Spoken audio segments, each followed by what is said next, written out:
you're sleeping in the bakery at Magnati's. How does that transition to Frank Costello? I got the ballpoint pens, and I exhausted downtown. I was going to, Selling them on the street.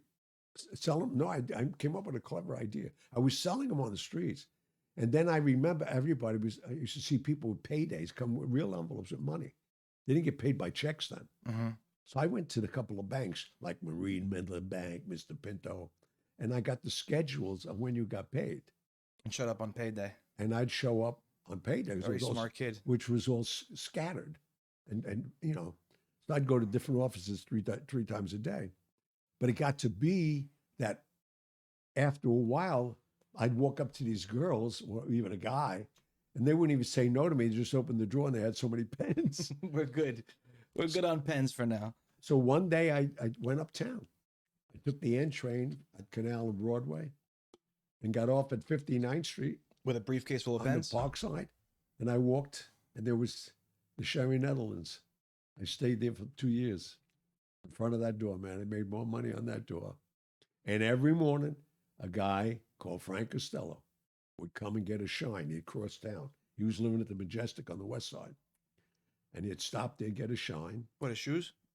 Excuse me? Get yeah, his shoes. Okay. Yeah. That's a big thing years ago. Yeah. And these guys were like dressed to the nines. I'm sure. So did you know who he was? I didn't know who he was. No, I was like 13 going on 14. But you could tell he's important, probably. Yeah, I knew. Well, everybody looked important up there. They were all dressed well, not like the neighborhood. The neighborhood, everybody was in work clothes until Sunday when they went to church. Yeah. These guys were going to church every day, it looked like.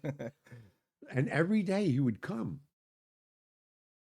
give me words of wisdom, give me a hug, and always touched my left shoulder where he hugged me. Never took a pen. Give me $2, $5, or just like $100 bill, and walk on. One day, I'm downtown. I used to go see Gambino, and I'm leaving. Ferrara's Bakery. It was open in the 1800s. It's still there. Yeah. On Grand. Yep. Right next to Grand is Joe's store. It's still there with all the Catholic. Yeah. All that stuff. Yeah, it's still there. That's right. So I walk out and I see the Lagorna with a hunchback on it. I never saw it. It was a Lagorna and there's a hunchback with a little top hat. So I went in out of curiosity because I had every artifacts thing there was.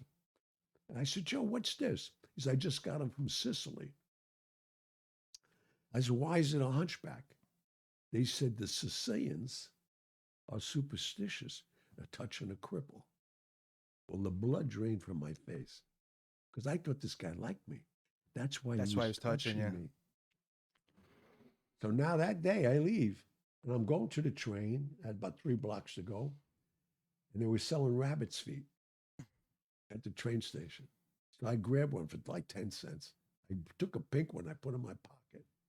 I go up there and I'm waiting for him to come like clockwork between 10:30, 11 o'clock. Here he comes. And the guy who I thought was his friend was his bodyguard, I found out that day. That's a shooter. So he says to me, hey, how are you? This, that, and the other. And I said, I'm great. And he goes to touch me and I move.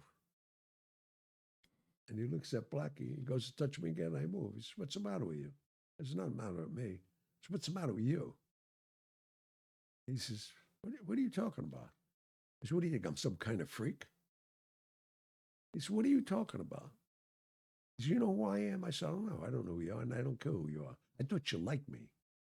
As you're touching me for luck? Yeah, I got you something. I gave him a pink rabbit's foot. He couldn't believe it.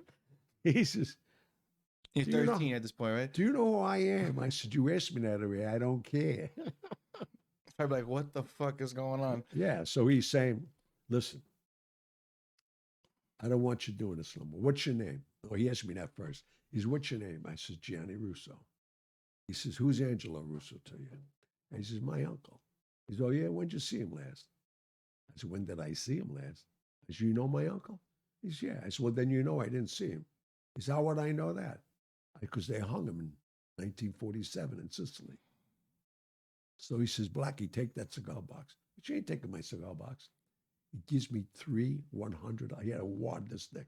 Gave me 3 $100 bills for about $10 worth of pens. Which must have been like 10 grand back then. Yeah. He said, you never do this again. What, sell pens? Yeah. I said, whatever you want me to do. He said, you know where the Waldorf is? I said, of course. He said, I want you to be under the clock in the lobby tomorrow at 11 o'clock in the morning. I was there at 10. I didn't want to make sure I didn't miss him. And I stayed with him till 73.